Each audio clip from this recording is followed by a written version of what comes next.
पित्रे ब्रह्मोपदेष्ट्रे मे गुरवे दैवताय च प्राप्याय प्रापकायास्तु नमः श्रीनिधये नमः। नमो वेंकटेशाय वेंकटतुरैवार्क्कु नमः।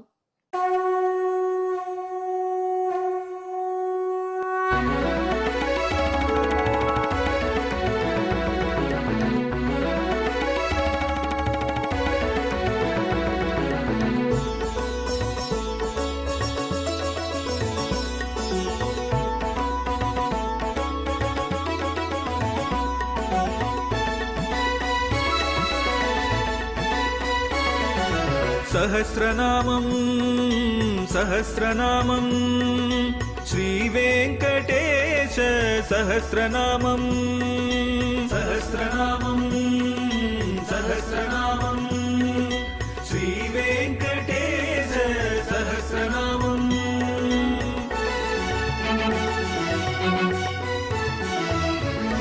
உலகில் கலிவினை தோஷம் அகற்றும் நாமம் சஹஸ்ரநாமம். உயர்வுகளை வாழ்வில் அளிக்கும் நாமம் சஹஸ்ரநாமம்.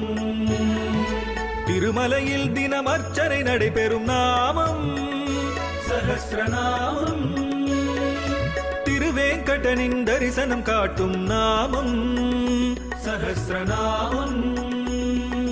சகஸ்ரநாமம் சகஸ்ரநாமம் श्रीवेंकटेश सहस्रनामं सहस्रनामं सहस्रनामं श्रीवेंकटेश सहस्रनामं। அன்பர்களே நன்றி வணக்கம். இப்பொழுது நாம் திருவேங்கடமுடியானுடைய 1000 திருநாமங்களிலே 650வது திருநாமத்தை சுவைக்கப் போகிறோம். இந்த திருநாமம் சகனன் என்பது.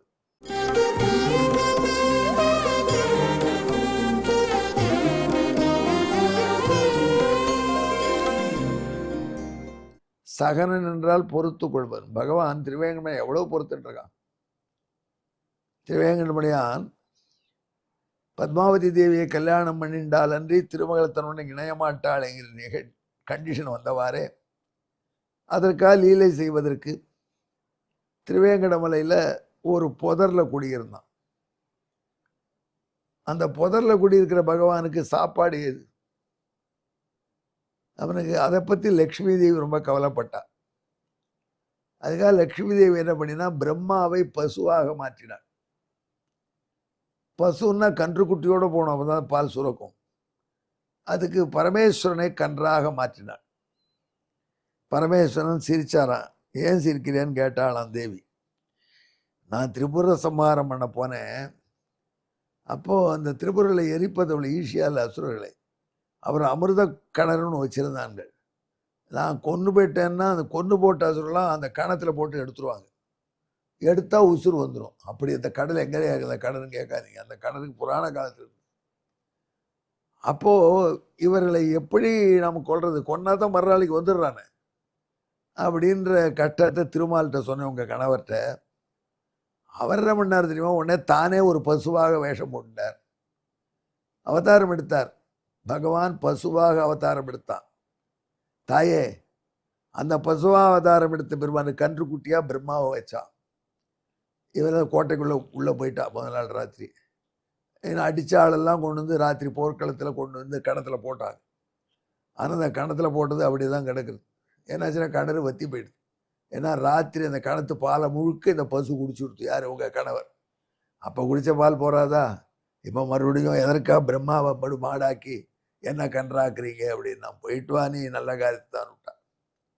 அதுக்காக பசுவாக பெருமாளை ஆக்கி பிரம்மதேவனை ஆக்கி கன்றாக பரமேஸ்வரனை ஆக்கி சோழ மகாராஜா கிட்ட இந்த பெஸ்ட்டு பால் ஒரு நாளைக்கு 10 லிட்டர் கறக்கும் அப்படின்னு பிரமாதமான அட்வர்டைஸ்மெண்ட் பண்ணி விற்றுட்டு போயிட்டா லக்ஷ்மி தேவி. மார்க்கெட்டிங் எவ்வளோ எக்ஸிக்யூட்டிவ், எவ்வளோ கெட்டிக்காரி பாருங்க. அந்த பசுவை வாங்கினான். பசு நன்னா தான் இருக்குது, பால் கறக்கிறதுன்னு நினச்சான். ஆனால் வீட்டில் வந்து கறந்தா 4 லிட்டர் தான் திறக்கும், 10 லிட்டர் கறக்கிறது இல்லை. ராஜாவுக்கு ரொம்ப கோபம். ஏன் அது 6 அவ்வளோ காசு கொடுத்து வாங்கினா ஒரு லேடி நம்மளை ஏமாத்திட்டா, இதே 4 லிட்டர் தான் கறக்கிறது, 10 லிட்டர் கறக்குனாலே பார்த்தா மடி பெருசாக இருக்குது, நீ எதையான ஃப்ராடு பண்ணுறியான்னு அந்த மாடு மேய்க்கிறவனை கேட்டான். யார்? ராஜா. அவன் சொன்னான், நான் ஒன்றும் பண்ணலை சுவாமின்னா. இல்லை இல்லை திருடுற அப்படின்னு ராஜா கண்டபடி வச்சுட்டான். அப்படி வெய்கிற சமயத்தில் நீங்களே வந்து பாருங்கள், இன்றைக்கி நான் காட்டில் என்ன பண்ணுறேன், நான் மாட்டை எப்படி பாதுகாக்கிறேன்னு சொன்னான். சோழராஜா அன்னைக்கு இவன் மாடை ஓட்டின்னு மேய்க்க போன பொழுது பின்னாடியே தான் வந்தான்.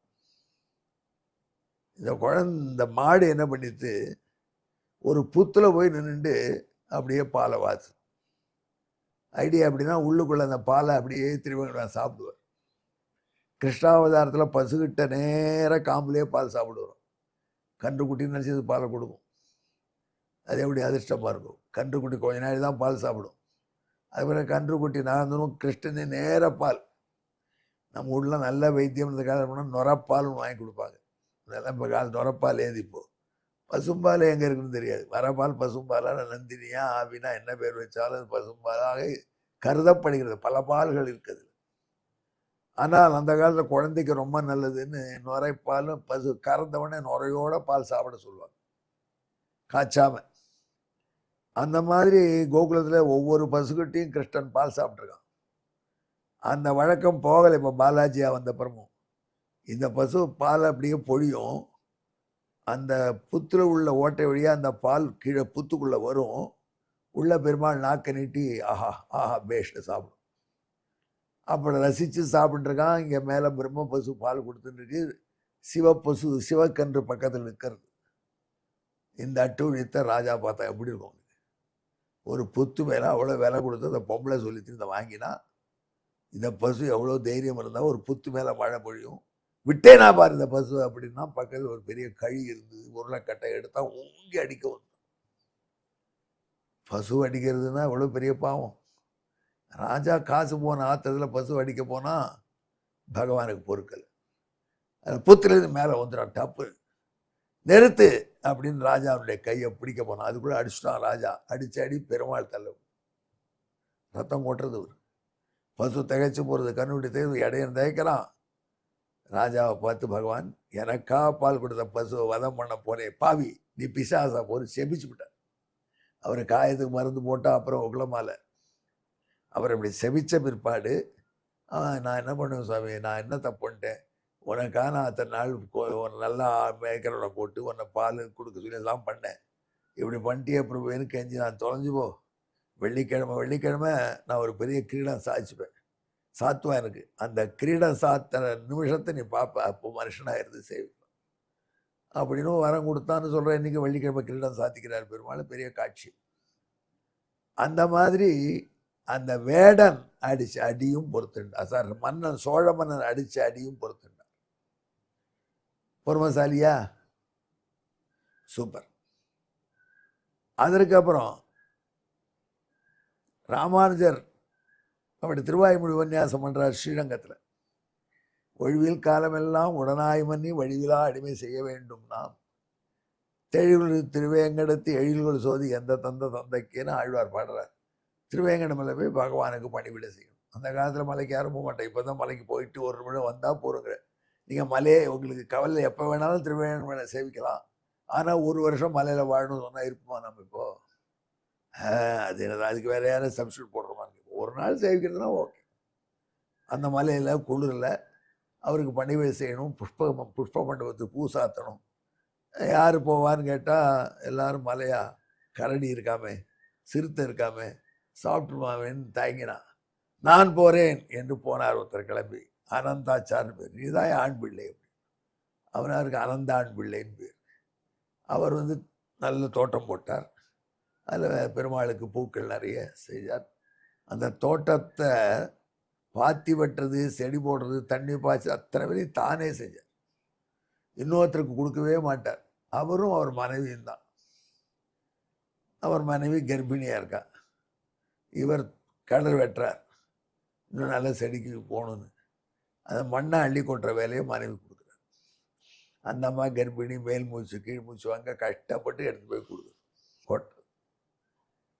அதை பார்த்தான் ஒரு இளைஞன் வந்தான். ஏன் இந்த கர்ப்பிணி பெண்ணை கஷ்டப்படுத்துறீர்? நான் ஃப்ரீயாக தொண்டு செய்கிறேன், எனக்கு கொஞ்சம் கொடுமேன்னா. யாரும் கிடையாது, எனக்கே உரிமை எங்க திருவேங்க அப்படின்னு விட்டார். அவன் எத்தனையோ சொல்லி பார்த்தான், அந்த முறைட்டு நடக்கலை. அப்புறம் பார்த்தான் இதுங்கிட்ட இதுக்கு ஒம்புன்னு அந்த அம்மனிகிட்ட போனான். அவ்வளோ தவிக்கிறான். இங்கே பண்ணுங்க, பாதி தூரம் எடுத்துடுவாங்க, அவன் அங்கே வெட்டி இங்கே வர வரைக்கும், அப்புறம் அங்கே கல்ல விட மாட்டான், எங்கிட்ட கொடுத்துருக்க நான் கொட்டிட்டு கொண்டு வந்து கொடுத்துருவேன். அவன் இதே மாதிரி கொடுத்தா அந்த அம்மா வாங்கி கொட்டினான். கொட்டின உடனே பார்த்தார், என்னமோ முன்னெல்லாம் நாழியாக இப்போ சீக்கிரமாக வரையும், என்ன விஷயம், டயர்ட் ஆகலையா அப்படின்னா அந்த அம்மா உண்மையை சொல் அப்படின்னார். அங்கே ஒருத்தான் அந்த பிரம்மச்சாரி வாங்கி கொட்டுறான். தடி கொண்டு வர நம்ம குடும்பத்தில் பங்குக்கா வரான் அப்படின்னார். நேர கையில் வச்சுருக்க கடப்பாறையோடய வந்தார். என்ன நினச்சிட்டு இருக்காரு, ஓங்கி ஒரு போடு போட்டார். இந்த பிரம்மச்சாரியை ஒரு அடி, அதையும் பொறுத்தண்டான். இப்போது நீங்கள் போனீங்களான்னா அந்த கோயிலுக்குள்ளே போகிறச்சு அந்த கதவில் அந்த கடப்பாறையெல்லாம் மாட்டிருக்க பார்க்கலாம். அதனாலேயும் பொறுமைசாலி. அவ்வளோதானா? இல்லை, இன்னொரு மேட்டர் இருக்குது. அது என்னன்னு கேட்டான். அவனுடைய திருநாமம் 1000 சொன்னார் என் நாரதர். அதுக்கு அர்த்தம் சொல்கிறேன் பேர் இந்த கருணாகரம் சொல்கிறேன், அத்தையும் பொறுமையாக கேட்டு. ஒன்றா ரெண்டா, எவ்வளோ பொறுமை இருந்தால் இந்த அர்த்தத்தையும் கேட்டு மகிழ்ந்து உங்களுக்கும் அருள் பண்ணி நம்மையும் காப்பாற்றுவான். இதை விட பொறுமை வேணுமா சுவாமி? ஏன்னா ஒரு கதை சொல்கிறார் அந்த காலத்தில் என்கிட்ட. ஒரு ஜெயிலில் 3 பேருக்கு தூக்கு தண்டனை. 3 பேருக்கு இன்றைக்கி தான் தூக்கு தண்டனை நிறைவேற்ற போகிறாங்க. அவங்க இறுதி விருப்பத்தை சொல்ல வேணும்ட்டா. அதில் முதல் ஆசாமி அவர் இறுதி விருப்பம் என்னன்னு கேட்டாங்க. அவர் சொன்னார், நல்லா சாப்பிட்டு தூங்கணும், அப்புறம் கொள்ளுங்க, உனக்கு என்ன மெனு வேணும் எழுதி கூட ஏற்பாடு பண்ணணுட்டாங்க. 2வது ஆள்கிட்ட வந்தாங்க. அவர் சொன்னார், நான் ஒரு பெரிய அரசியல்வாதி, பேசியே காலத்தை ஓட்டினேன், எனக்கு பேசுறதுக்கு டைமே கிடைக்கல, இப்போது ஜெயிலில் போட்டு ஏதோ ஒரு தண்டனை தூக்க தண்டனை, அதனால என்ன பண்ணி எல்லா கைதிகளும் உட்காந்து வச்சுட்டு நான் ஒரு லெக்சர் பண்ணுவேன். அந்த உரை முடிந்தப்பறம் எனக்கு தூக்கில் போட்டால் ஆனந்தமாக இருக்கும், கடைசி விருப்பம் அதுதான். இதே பெரிய விஷயம், சரி போகணுட்டான். 3வது அவன் பெரிய பிஸ்னஸ் பேங்க்ரேட். அவங்ககிட்ட போனான், உனக்கு என்னன்னா இந்த ஆசாமி பேச ஆரம்பித்துல என்ன தூக்கில் போட்டுறது, இந்த ஆசாமி பேச கேட்கறதோட தூக்கே தேவையில்லைன்னு. அந்த மாதிரியான பேச்சுக்கள் உலகத்தில் இருக்குது. ஆனால் அத்தையும் பொறுத்துட்டு பகவான் எத்தனை பேரும் உபன்யாசம் பண்ணுறாங்க, எவ்வளோ கோணல் மானதாக பண்ணுறாங்க. ஆனால் அத்தனையும் பொறுத்துட்டு தலையாட்டி, ஓகே என் பேரை சொன்ன, என் கதையை நிறுத்தியோ சொன்ன, இதுக்கே அவர்கிட்ட பண்ணுறேன். இப்படி பண்ணுறதுனால பகவானுக்கு சகனன் பெயர். அந்த சகனன் பொறுத்துக்கிறான். இதுக்கு ஸ்லோகம் கேட்குறீங்களா?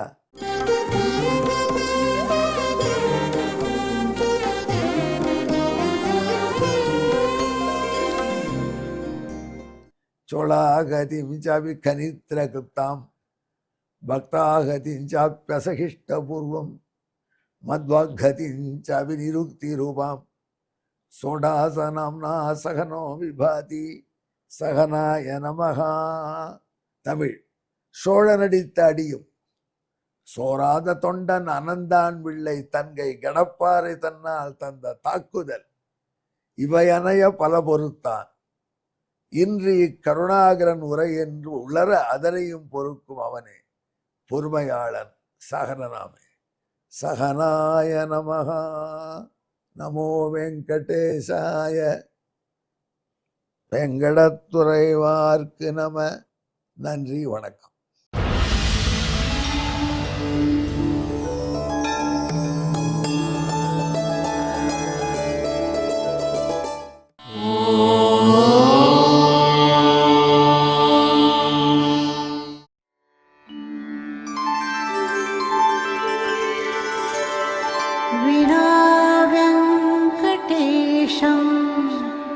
ननाथो ननाथः सदा वेङ्कटेशं स्मरामि स्मरामि. हरे वेङ्कटेश प्रसीद प्रसीद. प्रियं वेङ्कटेश प्रयच्छ प्रयच्छ.